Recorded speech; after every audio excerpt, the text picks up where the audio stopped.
Okay, let's jump right in. Welcome to this explainer. Today, we're exploring a deeply fascinating 2,000-year-old tradition. And honestly, it feels like a desperately needed antidote to the incredibly noisy, hyperpolarized world we're living in right now. We are looking at the ancient Syriac Church and their completely radical understanding of what it actually means to share a message and influence people. So, what if the most powerful preaching required absolutely no speaking at all? None. I know, it totally flips our modern assumptions upside down. Because today, we tend to think communication is all about rhetoric, right? It's about winning the debate, going viral, and figuring out who has the loudest words. But I want you to imagine a world where the most powerful words are actually your silent actions. Now, our core concept here is spiritual preaching. In the ancient Syriac Church, which, by the way, originated in Mesopotamia, preaching was never, ever viewed as just a rhetorical art. It wasn't about passing along religious facts or dropping information. Instead, it was seen as the continuation of Christ's saving dialogue through a lived witness. Basically, true preaching is about embodying the truth. You don't just stand up and give a clever speech, you literally become the message. All right, Section 1, Truth lived before it is spoken. In this tradition, a message completely loses its power if it isn't lived out by the messenger first, with Christ serving as the ultimate, literal example of this. Look at it this way. Modern preaching, and really just modern communication in general, is so heavily focused on information, rhetoric, and persuasion. We want to win the argument, we want to prove our point. But the Syriac approach flips this entirely on its head. Their ultimate goal? Transformation, action, and inner healing. In their eyes, the true authority of a speaker doesn't come from, fancy intellectual degrees, impressive titles, or clever phrasing. It comes from a life kneaded with prayer, humility, and love. If the truth isn't lived out, the words are just empty. Christ didn't just teach divine truths using abstract words. He made them visible through daily actions, offering hope and real compassion instead of just pointing fingers. So, how exactly did they train people to actually live like this? Let's move inward for Section 2, Monasteries as the School of Silence and the Spirit.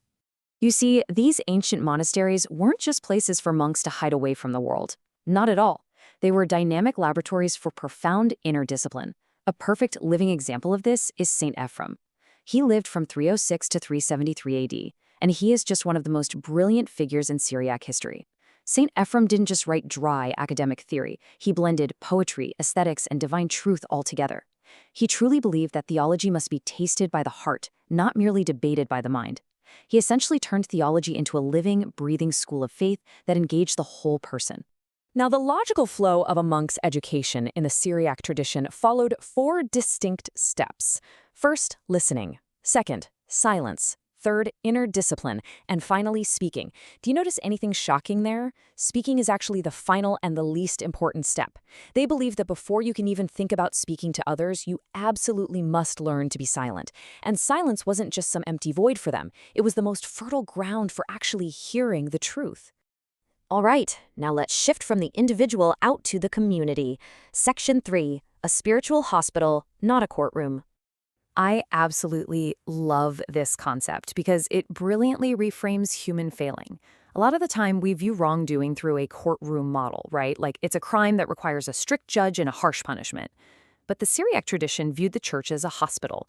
Sin and failure were seen as a spiritual disease, something that obscures the divine image within us. And a disease doesn't need a judge, it needs a compassionate physician, and it needs spiritual medicine. The goal here isn't to condemn someone, it's to actually heal and restore them. Let's just pause for a second to let this incredibly powerful quote sink in. Harsh words deepen wounds. Truth, spoken with love, heals the heart. Just think about our modern society and, well, our social media feeds for a minute. We are so quick to use harsh words to prove we're right, or to call someone out online. But the Syriac fathers warned that truth, when spoken without love, can actually be deeply destructive. We desperately need this balanced approach today. This idea of combining unyielding truth with profound healing mercy. And this profound inner healing, it eventually exploded outward. Section 4, serving humanity is serving God. They genuinely believe true preaching has to reach the heart through tangible service.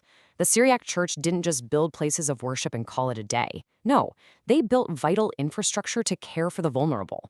We're talking hospitals, libraries, schools, and guest houses. They deeply understood that faith without action is just entirely incomplete. If you're out there preaching love, but you're not feeding the hungry, or educating the mind, or caring for the sick, your words are pretty much meaningless. And this all built into an awe-inspiring global movement.